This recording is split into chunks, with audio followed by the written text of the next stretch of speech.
Welcome to Geauga Firearms Academy, where we do real-world firearms training for everyday people. Today we're going to take a look at a very cool product from Osight. This is the XE, and we're going to compare it to the very popular XR that we did a review on just a couple weeks ago. So let's get after it. To be very specific, guys, the XE is actually the XE AMRS, and it simply means that it fits on an RMR footprint. So if you have a firearm with that particular setup, you're good to go. Now, Osight built their model on the success of the XR, and the XR, by the way, has gone through a 10,000 round test with zero shift in zero. You can check it out on their website. Again, it's from the company, not for me, but I would say that's a pretty solid place to stand from.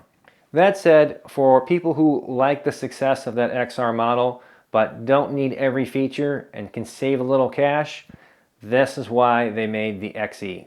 One thing I want to address every time I do an Osight video is Osight going to be the new Holosun, the new up-and-comer?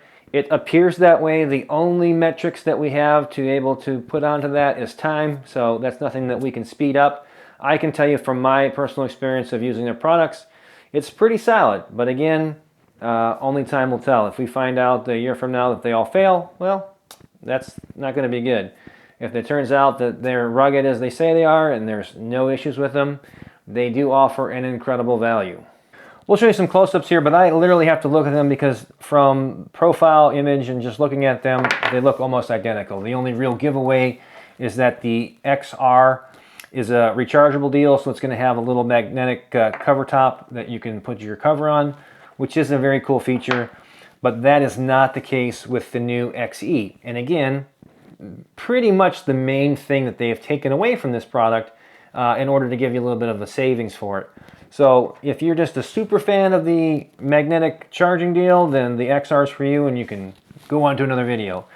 From a realistic user perspective, other than that magnetic charging capability, this pretty much has all the same features of the XR. You're going to get your standard fare of Osight screws, which is really nice, probably one of the best in the industry. They actually label everything. They have little containers, and you can actually slide these off and add more and whatever.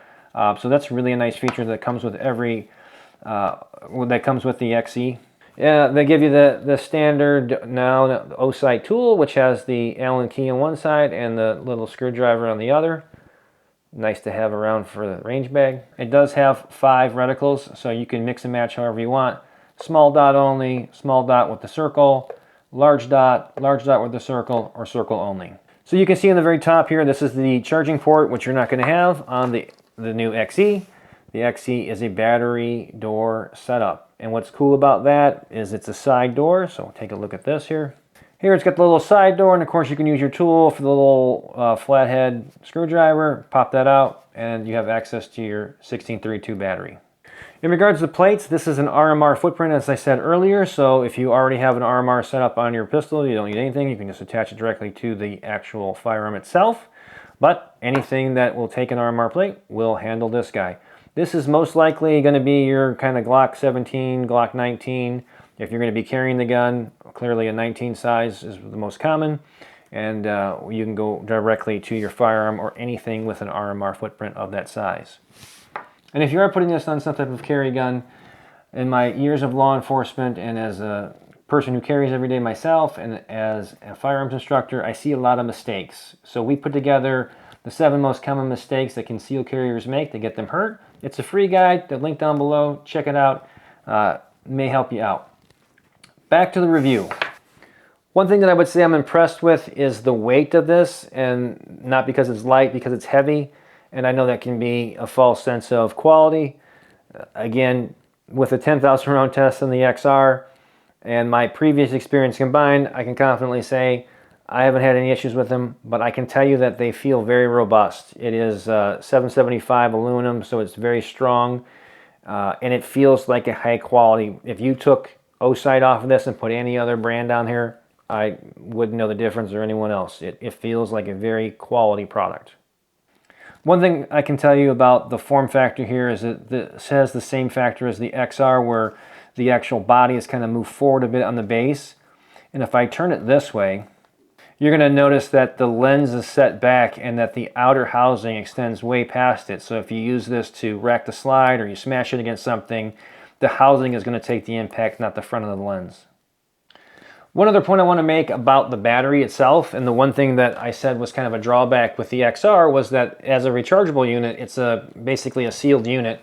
And if the battery ever did fail, you basically have to send it back. The unit itself is not serviceable by you. Where the side-loaded battery tray on this, if the battery goes down, you just replace a new one.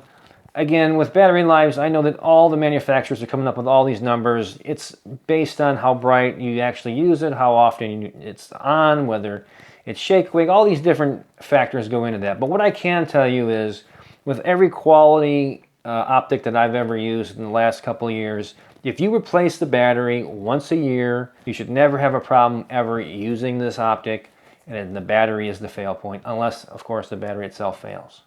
One thing I'll point out is the rubber buttons. They're easy to press, but they don't stick out too far where you're going to accidentally hit them. I have no issues with those, and they feel pretty high quality there. You guys will also notice there's a little button right here, and that little button is what releases the backup sights, just like the XR. You press this button and your rear sights pop up. So here you can see the rear pop-up sights are flush. When I press this button, it has them pop up, and of course they've got two little white dots. Well guys, it's up to you. If you want to give Osight a try, I don't think you can go wrong with either one of these. If you want to save 50 bucks and you don't care about the magnetic charging, go with the XE. If the magnetic charging is for you, go with the XR. They both have the pop-up rear sights, just to be clear on that one. And again, like I said, construction is pretty solid. I think that if you buy either one of these, you're going to be very pleased. And guys, if you made it this far, if you're new to our channel, at Geauga Firearms Academy, we don't just teach people to shoot. We teach people to be more confident and capable and responsible gun owners. So if that's something that you're interested in, you can check out our classes. If you want to support us, we would appreciate you guys subscribe, and you can check us out on Patreon. Stay aware and train with purpose.